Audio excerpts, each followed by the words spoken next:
It's a great day for Tuesday because it's Tuesday. Why not? Why not? Today we're talking about a decline in loyalty and confidence and the McLaren that most people listening to this can afford. Everywhere I go, the people really want to know who I is and who I be. They stop. I love that. When they see I'll me. take it. If it wants no need to repeat. It's true. I'll take it. Watch you fall to your knees. I mean, I've never wanted a McLaren, but if I did, I don't even know if I still want a McLaren, even if I can afford it. Well, somebody pulled up in a Lambo in this little town that's near our house, and the guy got out of it, and everyone's looking at it, and I just kept thinking, like, I don't think I'd ever spend my money on that. I'm not judging the people that do. I was just like, I guess once you have enough, I don't know. It just looks so uncomfortable to drive. But I've also never driven. My problem is I'm gonna get mad just getting in this thing, and I'm over it at that point. I want to drive one. Maybe that's why I don't want one, because I've never driven one. I don't know. But it's Tuesday, and we have a few things to talk about. Number one, our session titles up at all on the website? Some of them, or not yet? We'll call it like 48% to be quite exact. 48.0. No, I think pretty much all of Monday. Probably 60% of our Monday sessions are up. The majority of our main stage sessions are up. Anything that's like opening or closing. So there's a lot more information about, just everything that's going on, who's going to be speaking with who. We've got some of the panels and moderators lined out. So you can check out that at ASOTUcon.com/agenda, or just head to the main page, hit agenda, and rock on. I'm going to that link right now because I want to read some of these sessions. Where are some of the sessions? Oh, click it on Monday. All right, some of the sessions. We have an opening keynote, Solving the Experience, Turning Data into Great Customer Experience, The Future of Dealer Ops Technology with Steve Greenfield, a new standard for connected data with Andrew Wright, The Speed of Consolidation and Implications on Customer Experience with Alan Haig. We got just Charlie Chesborough, and Kyle Mount Sears going to be there. It's amazing. Jason Stein's going to be there. I'm just going to look at all the titles. Ben Hadley, Dave Meltzer, Jim McKelvey, and on and on and on. If you haven't got your tickets to ASOTUcon yet, get them now. I don't know. Are there any industry partner tickets left? I think last night we were at like 2. Literally? Hold on. Let me click right now. Uno. There's one. There is one remaining That's not ticket. Spanish for anything. But yes, one remaining industry partner ticket. So get in there. If you're an industry partner and you want to go, this is literally, there's one ticket left. And if you're listening to the show live, you have a chance. If you're not listening to it live, you can check, but it probably isn't there. We hope we see you there, though. Let's just say that. Yes. If you're watching this live stream in this community, we want to see you there. All right, today we have some news to talk about. There's a thread. We usually try to make a thread that goes through the news. And, these days there's a lot of like down kind of news to talk about, right? There's a lot of news that, like, if you read the headlines, it might be like, oh my gosh, this is sad. We should all be sad. But if you're in the automotive industry, you know that is not the truth. And to quote the great David Long, most of us are just choosing to not participate. There you go. All right, here we go. So a new research from a firm I never heard of called Growth from Knowledge, or GFN. New research shows that loyalty to brands, automotive brands, and dealerships continues to slide.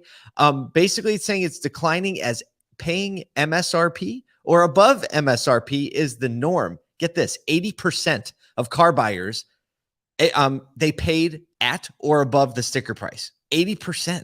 I was like, okay. And 31% of the people, so almost a third of the people who did, said they would specifically tell others not to go to the dealership they used. And 27% of those, so almost a third, said they're going to tell all their friends not to go to the place they bought their car just now.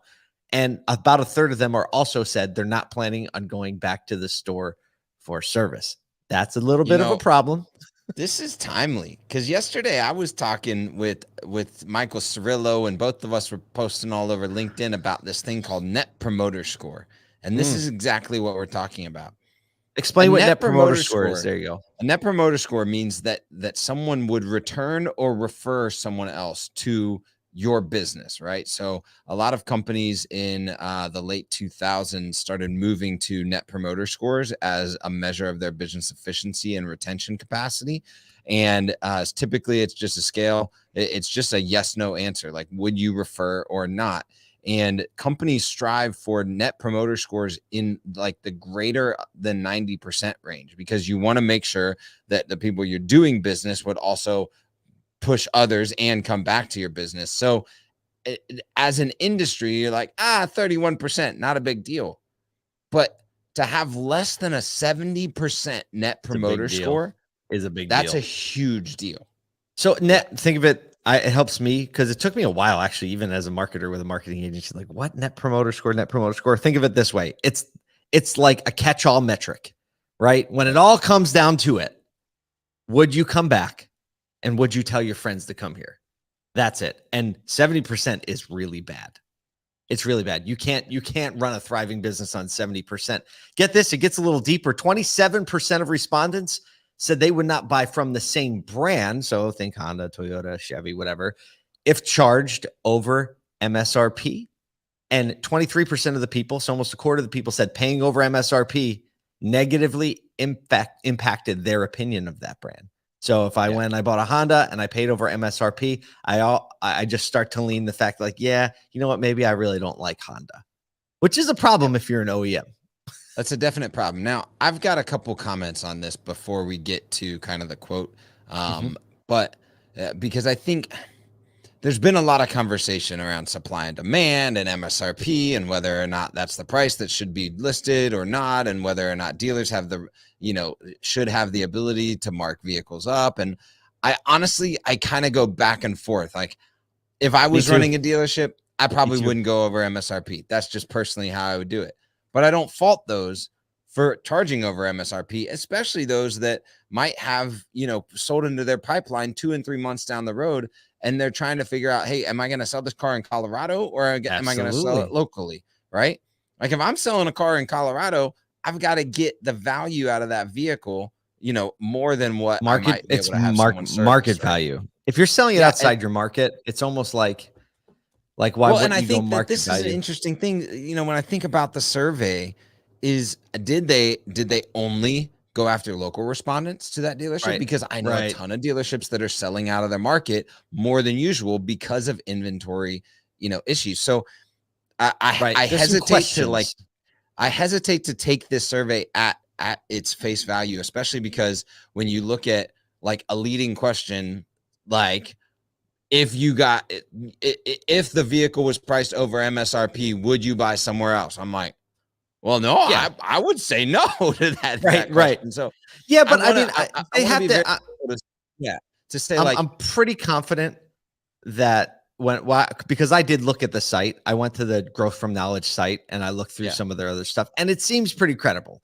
I don't disagree that it is credible. I just think we want to take it with like a measured approach, but also a realistic approach that says, hey, look, if all it is that survey companies are needing to ask these questions, we need to have brand awareness enough to know, like, if someone's asking the question, there's probably at least a level of issue that we need to be dealing with from a communication perspective, let alone if the questions are asked in such a measured way that the reality of the survey does exist within the culture, then we need to take an even more measured approach to the way we're communicating, the way that we're acting as a brand. So that's the kind of perspective that I want to take on that.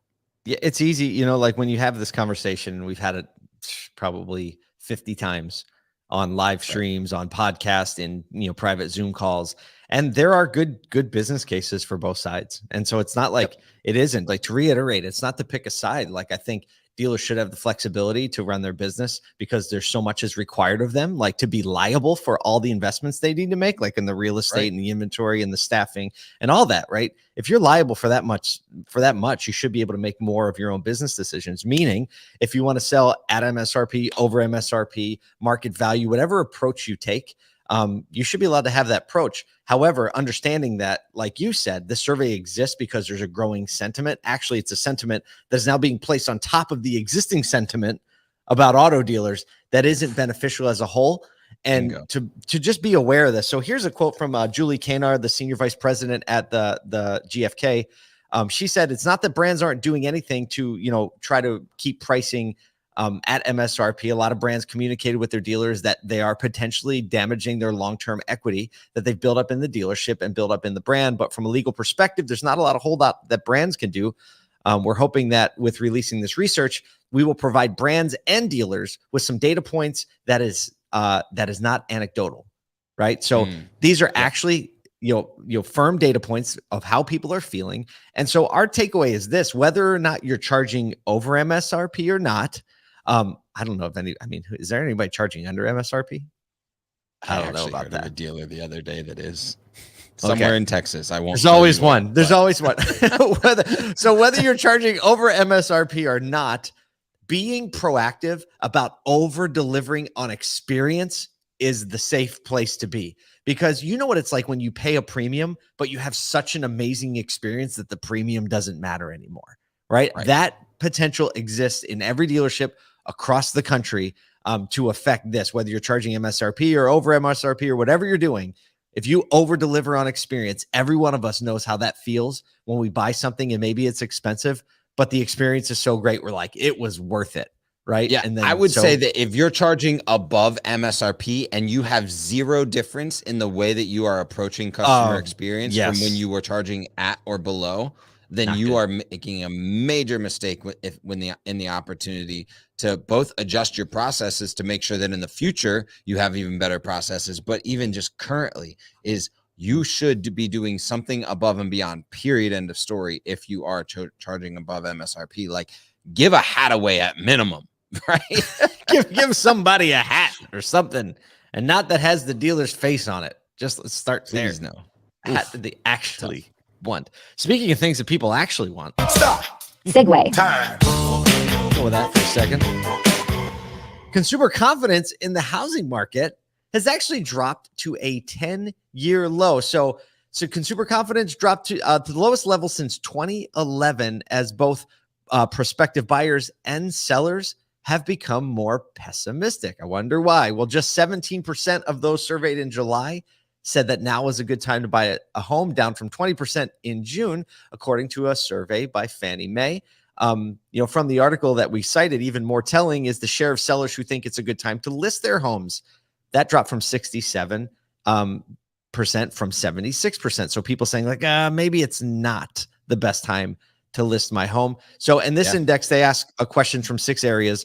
They survey buying conditions, selling conditions, home price outlook, mortgage rate outlook, job loss concern, and change in household income. So here's the main point from this, I think, or not the main point, but the key data point.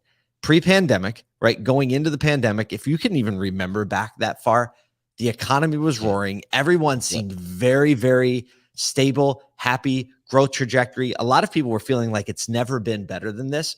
And 93.7% was this index. It was 93.7%. That means consumer confidence in the housing market was like, things are good. I can get the house I want. I can get a good price for my house. It was interesting, that balance. And now it's 62%. So it's what's crazy?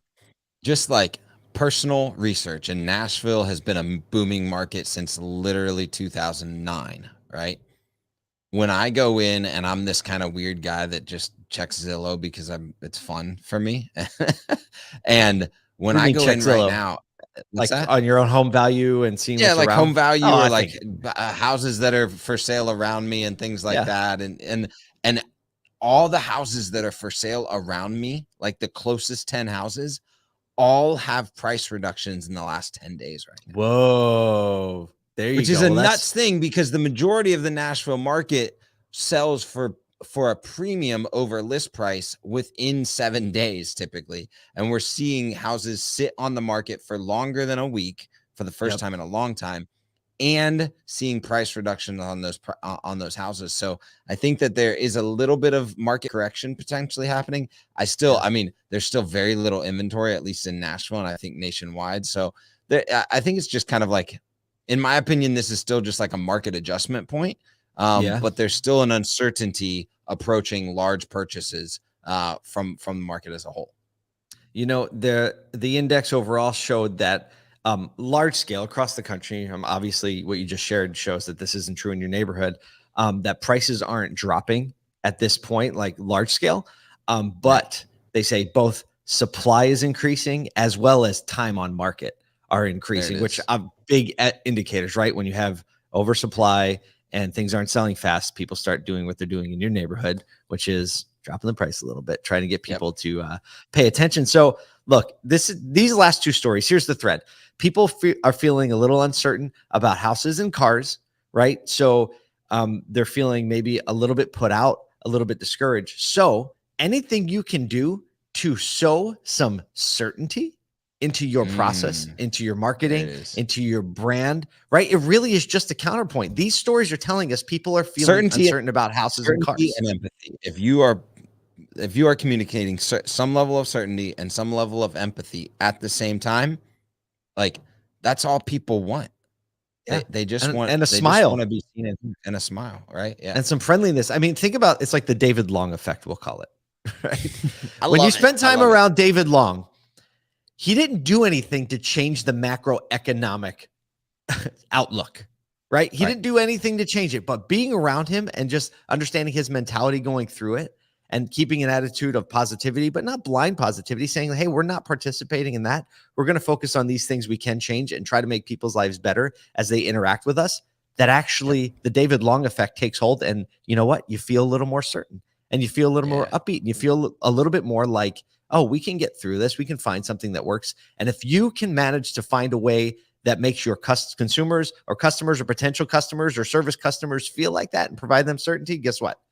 Your net promoter score, I would guess, is going to go up. I think so. Up straight up. Looking for a segue. I can't find one. I don't have it. Okay, well, we're gonna tie back. We're gonna tie back to the very beginning of this episode when we talked about McLaren. We're gonna tie back to the. Speaking of tying things. Stop. Segue. Oh, that's some acrobatics we just waited did. Long right enough. We had it. If you wait long enough and talk long enough, you can get there. So we said there's a McLaren that just about everyone listening to this podcast can afford or, make happen. McLaren has gotten into the sneaker game, Kyle. I know you're a big sneakerhead, especially when it comes to supercars. So through a collaboration, all my shoes are supercar related. Like I got the Ferrari. I'm just kidding. That's not even true. I do soccer shoes and Nikes. That's it. There you go. And there's a difference. It's actually a really cool collab. So McLaren partnered up with APL Athletic Propulsion Labs to unveil a new set of athletic shoes. They as you would expect in true McLaren fashion, made sure that all of the materials being used were made out of very high-class, world-class materials. So the midsole is made out of what they're calling future foam, connected to a carbon fiber plate that runs the length of the shoe, and the midsole gets infused with nitrogen. So literally, you got nitrogen because it's lighter than air, right? Nike only has air. Says it all over the shoe. These have nitrogen. There you go. You got nitrogen in your tires over here. You got a carbon fiber plate for your hood, and you've got some nice foam cushion seats. So they just took the car, slid it in the shoe, and you've got some color selections that are associated with the colors that you would see in a McLaren. So they're very like there's almost a unique gradient and feel to them that has that. Like when you look at a McLaren and you look at it, it looks like it's like 9 different colors at the same time. And so if you see the shoes, that's what it looks like. That's nice. Do we have a picture of the shoes? Do we have a picture of the shoes to put up? Oh, no picture of the shoes. Someone get a picture of the shoes. Yeah. But I gotta see. I think they're cool looking. To have McLaren on your shoe for $450. I mean, I know that there's going to be some people that are in for that. But I do think that the cool thing that we're seeing brands cross verticals, which just makes your brand more sticky. And we're seeing more brands do this now than ever before. I mean, I actually think of like the Ferrari Pumas as like a very early adopter of this, of like a car going to a shoe, right? So this is I feel like wearing the Ferrari Pumas, there's like a requisite gold chain that goes with that outfit. and joggers. Absolutely. There's a jumpsuit, a gold chain that goes along with the Ferrari shoes, I think. Yes, I think exactly. But these McLarens, they're going to be a limited edition. So, you know, I'm sure a lot of people will buy them to hold them, buy them to flip them. And if you're a real baller, you probably buy them to wear them while you're driving your McLaren, which we'll all give you daps if we see you. But look, we think that keeping your brand fresh and somewhat accessible, even though most of the people listening to the show or even seeing the sneakers or buying the sneakers won't be able to afford or drive a McLaren, there's something that just builds the brand of McLaren and builds the exclusivity and elevates the aura. There they are. Look at those things. They're pretty hot, actually. Yeah, they look pretty cool. I mean, not I don't wear ones with the gray sole. Like you know what? That's you could go that way. I think my wife would like that earthy kind of what color would you call that? It's earthy like pink, earthy salmon. Earthy salmon. But doing things around your brand, right? We've talked about like, oh, maybe Porsche would make headphones, or you know, that what it does is actually elevates the exclusivity of your brand and just the perception, because even for the people that can't buy it, they can still be fans of it. They can still increase the equity of your brand to make it exclusive, because nobody wants something that nobody else wants. I mean, that's just kind of how it goes. Nobody wants something nobody else wants. Well, we very much want you to be a part of this community still, and get your friends in here too, because this is a community where you can find that confidence, find that forward motion, and find, most importantly, each other.